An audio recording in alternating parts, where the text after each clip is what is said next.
And we're talking about big-ticket infrastructure projects of the Republic of the Philippines, papunta lang sa ihip ng hangin. Kami, ano lang po kami, taga-Puna. Kami po, taga-Puna. But That's not we really why- appreciate your honor, Mr. President. Sige, mabuti po, lagi niyo pinupuna para maitulak ko natin. We're hoping. Tingnan natin kung nagmamatch ang aksyon sa salita. Ano naman eh.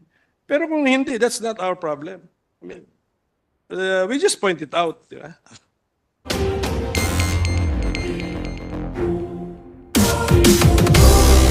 And we're talking about big-ticket infrastructure projects of the Republic of the Philippines, papunta lang sa ihip ng hangin. Kami, ano lang po kami, taga-Puna. Kami po, taga-Puna. But That's not we really why- appreciate your honor, Mr. President. Sige, mabuti po, lagi niyo pinupuna para maitulak ko natin. We're hoping. Tingnan natin kung nagmamatch ang aksyon sa salita. Ano naman eh. Pero kung hindi, that's not our problem. I mean, we just point it out. Di ba? If an administration gives it a zero budget, is the project abandoned? Not necessarily. It's on hold, your honor, Mr. President. On hold, okay.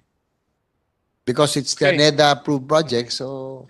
But definitely, we have incurred expenses pursuant to that project. So pwede nating yung mga ganyan, yung mga projects on hold, siguro si Senator Joel Villanueva will have to also track the expenses for projects on hold. Idagdag yun sa commitment fees. Oh. Sige, can we have an example? Example na lang natin. Yung Mindanao Railway Project, how much have we spent for it so far?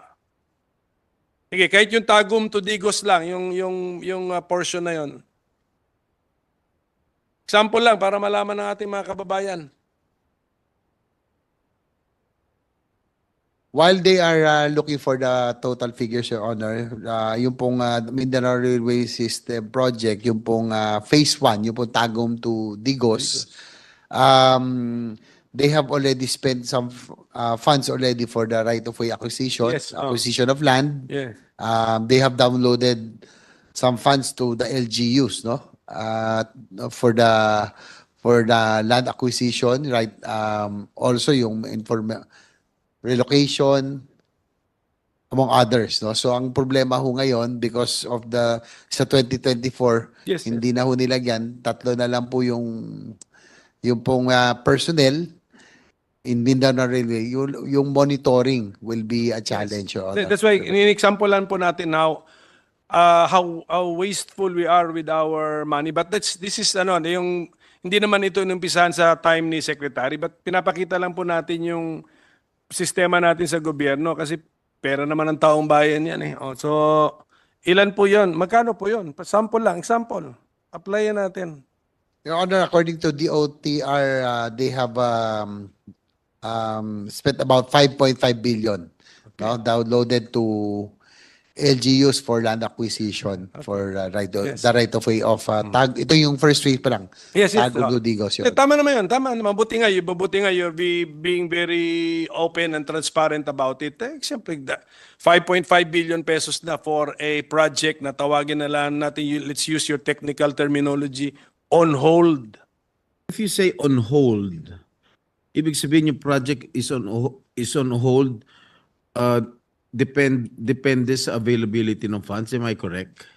That is correct, Mr. President, that according to DOTR, additional preparatory works, no, prior to the loan agreement, if ever it pushes through, are not being done because of the lack of funding. In this case, for 2025, Your Honor, Mr. President, yung kanila pong 5.4 billion, yung sa NEPO is zero. So talagang on hold po ito. So paano yun kung wala ng mga funds na darating? So anong magiging nung structure na yun? Magiging white elephant? Kung wala na halimbawa ng pondo dumating,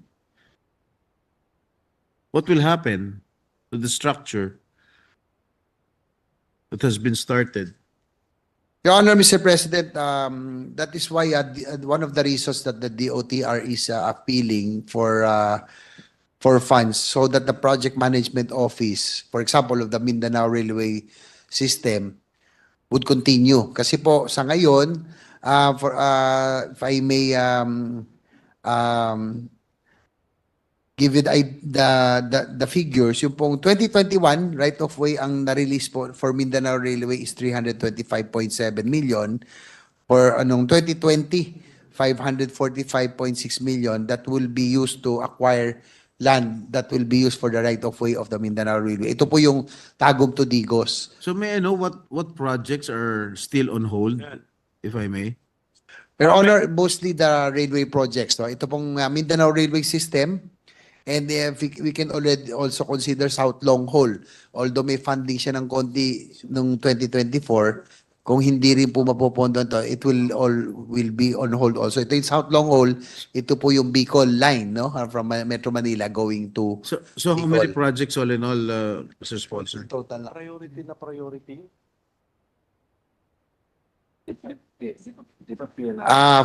Apat po, Your Honor, Mr. President. Sa tatlong railway, Mindanao Railway, South Long Haul, ito po yung Bicol, and MRT4, ito po yung MRT going to Rizal, no? Ito po yung papuntan Rizal, Taytay Rizal, and isama na rin po yung New Dumaguete Airport Project, no? Which received zero Are allocation. these foreign funded projects? Yes, Your Honor, Mr. President. So kung hindi nagbigay, ang hinihintay natin pondo galing sa labas, so the project will not push through. Your Honor, Mr. President, ito po yung magiging consequences, no? If actual requirements will not be given to these aforementioned projects, no? Delay on project preparation, such as procurement of ito pong yung right of way, yung pong land acquisition, yung pong relocation, yung pong pag-ano sa contractor, no? Yung engagement of the contractor, and start of construction itself. So all of this will experience delays, Your Honor, Mr. President. Thank you, Mr. Sponsor. Minority Leader. Thank you, Mr. President. Yun yung next question ko, mabuti. At saka thank you for being really upfront with us, DOTR. At least apat. We can say that not less than 4 major projects infra projects are on hold. Okay. Sige. Yes, that's Okay correct. po. 3 railway and 1 airport, Your Honor. Isa light railway, yung MRT. MRT4, yung po metro, going to Rizal. Rizal line po ito. Rizal line. Which is unfortunate kasi to quote the President, I think President Marcos announced a railway renaissance. Tama ba, Secretary? Do you confirm that? Did he say that? Minapa-double check ko that. Did he say it? Yes, Your Honor, that's correct. As we hold the signing of contract packages SO1, SO3A, and SO3C, we continue to show the commitment to realizing the dream of a more efficient and inclusive public transportation system that every Filipino deserves. With the signing of these 3 contract packages that cover a total of around 14.9 kilometers of at-grade and railway viaduct structures, we will be a step closer to our goal of serving around 800,000 commuters daily by 2029. I am also happy to note that we are anticipating the generation of approximately 3,000 jobs once civil works for these sections begin. It will be a railway renaissance. That's Sabi mo correct. ng boss nyo, sir, principal ninyo. Oh. And then 3 railway projects are on hold. So how do we reconcile words with reality? To add to that, Your Honor, Mr. President, most of the railway projects funding were substantially reduced, no, from the NEP to the GAB na bawasan pa. Paano ba yan, Mr. Secretary? paano yun? Nagiging executive na yung nagiging executive ang legislature kasi dapat basta the budget begins with the executive branch and you know our cash in, cash out. You also contract the loans. Kayo mismo yan eh. And then you set the priority infrastructure and yet Congress halves your budget. I mean, disables you. Again, according to DOTR Secretary Jamie, they were surprised no last year's in BICAM na talagang nalipat ng karamihan ng mga foreign assisted programs, pushed down from program to unprogram. And that's why, Your Honor, Mr. President, from my opening statement, being the sponsor and advocacy natin po itong infrastructure, I would want to propose an amendment at the proper time to retain funding of the priority projects in the program funds, Your Honor, Mr. President. Sige po, siguro kailangan medyo firm din ang Senate panel pagdating sa BICAM. Diba? If we believe in something, let's also stand by it siguro sa BICAM. Yes, Your Honor, we'll do our best, no? And as you say, tama rin, I agree with the minority leader, talagang dapat pag priority programs, foreign assisted, dapat talagang nandun sa line yun, nandun sa program. Kasi Well, nilagay mo sa program, that is dependent on the revenues no, that will be raised by government. So, hindi siya priority kung nilagay mo sa program. Tsaka kasi when we say, I think we also, sa Duterte administration, then President Duterte used the phrase golden age of infrastructure. I do not know now, hindi yata ginagamit ni President Marcos yun. But pagdating sa targeted 5 to 6% infra expenditure of 5 to 6% of GDP, parang ganun. I think that has been retained. So parang kahit hindi ginagamit yung phrase na golden age of infrastructure, in effect, golden age of infrastructure pa rin ang target ninyo. But when we say golden age of infrastructure, ang gusto natin makita, not only, actually, hindi siguro yung more roads, but yung mga ganito. Railway, airports, seaports, ganun. That's the golden age of infrastructure. That's correct, Your Honor, Mr. President. Tama kayo, yung golden age of infrastructure of the previous administration target nila to increase spending from 5 to 6%. Actually, the previous year, nasa 2% na nga lang, kaya tayo siguro napag-iwanan. So, at least the last administration, it went up to 5 to 6%. Yung pong golden age of infrastructure, yung pong build program, ito pong pagpasok ng Marcos administration, they wanted to improve or even surpass to the build better more. Correct. Dapat. Yes. Kaya lang, dito nga, I agree with you. I share the same frustration. How come, question pa rin natin, priority projects are relegated to the program? No, I don't necessarily agree. Pero gusto sabihin, I'm just pointing it out. Yeah? Yan ang sinasabi ng administration. So, ewan ko, sino ba nag-pledge to help the administration? The department is pledged to help the administration. I do not know which group in the Senate is pledged to help the administration. Which group in the House is pledged to help the administration. Kami, taga-puna. Kami po, taga-puna. Taga-test ng ideas ninyo. But we really appreciate your honor, Mr. President. Sige, mabuti po, lagi niyo pinupuna para maitulak ko natin. We're hoping... Tingnan natin kung nagmamatch ang aksyon sa salita. Ano naman eh. Pero kung hindi, that's not our problem. I mean, we just point it out. Di ba? Okay, so kaya nga sana yung mga attached agencies dito sa DOTR, yung mga offices na internal to the DOTR, huwag nyo nabigyan ng additional sakit ng ulo si Secretary. Ang dami ng problema. Kaya LTO, ang dami pa natin problema. Yung mga binanggit ni Senator Villanueva na memorandum ninyo, tapos babawiin ninyo. I had the chance to talk to our president last week when the president signed the Enterprise-Based Education and Training Act. sponsored and authored by this representation. In fact, we talk about this, Mr. President. We talk specifically about the flood control programs. And the bulk or the big items in the flood control programs were placed under unprogrammed. And it was released, ang na-release po yung mga small item projects, programs. Basically, hindi talaga nakaapekto sa pag-address ng problema ng baha. Now, Mr. President, this is mind-boggling, Mr. President. I couldn't sleep last time when I saw these figures, Mr. President. I'm only talking about commitment fees, Mr. President. I'm not even talking about the interest. First, Mr. President, I think it is important to note that the departments, the government, naisama na po tayo, wag na tayong exempted sa Kongreso, dito sa Senado. We have to prove first that the agency or the department can implement. Otherwise, we will only be paying commitment fees.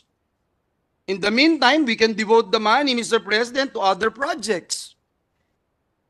I think it is important to be reminded all the time that we only have finite or limited resources, basic components ng economics, limited resources, despite never-ending needs and wants. We have limited resources. Mr. President, ito pong 2023 alone, the DOT, sa DOTR po, the Philippine government reportedly paid a total amount of 2.2 billion pesos or $38.5 million in cumulative commitment fees to various lenders for 45 projects. Ito, Mr. President, commitment fees lang po. Ano ba yung commitment fees? Sinayang lang natin. In fact, Mr. President, a data that was given to us by the Department of Finance, ito pong International Finance Group, the total commitment fees capitalized by the national government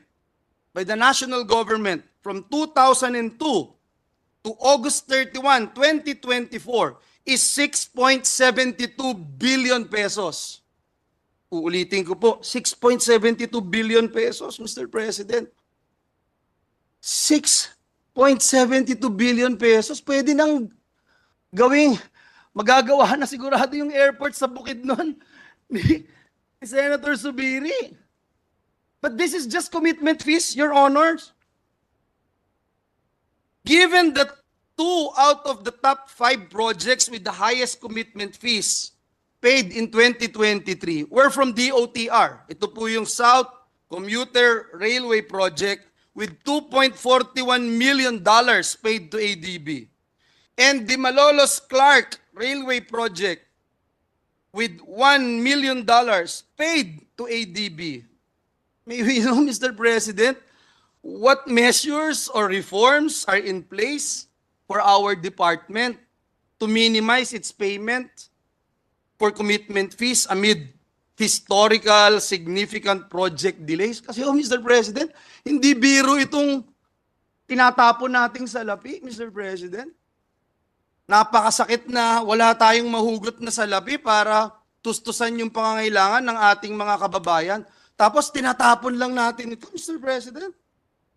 Because of project delays, Mr. President.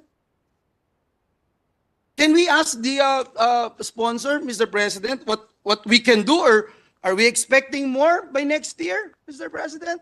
Magtatapon na naman tayo ng ganito. 2023, 2.2 billion. This 2024, magkano kaya yung projection na itatapon na naman natin? Just for commitment fees. Again, Mr. President, I'm not even talking about interest fees. Thank you, Mr. President. I mean, ang gusto ko sabihin, di ba natin bini-brainstorm yan? I mean, di ba natin yung pinag-aaralan? Parati ba tayo nagmamadali? Ano ba yan sa... Parati bang naliligo lang paglabas ng shower? Ito, magandang idea to. Ganon? I mean, di ba? Pag natin nabigdagdagan ng problema ni Secretary, kasi ang hirap itong budget ninyo, it's really like there's no predictability, there is no formula, there is no stability. Hindi mo maintindihan. So parang Your Honor, Kung saan ang ihip You're ng correct. hangin. I mean, It's and like we're talking about big ticket infrastructure projects of the Republic of the Philippines papunta lang sa ihip ng hangin. parang ang roller coaster.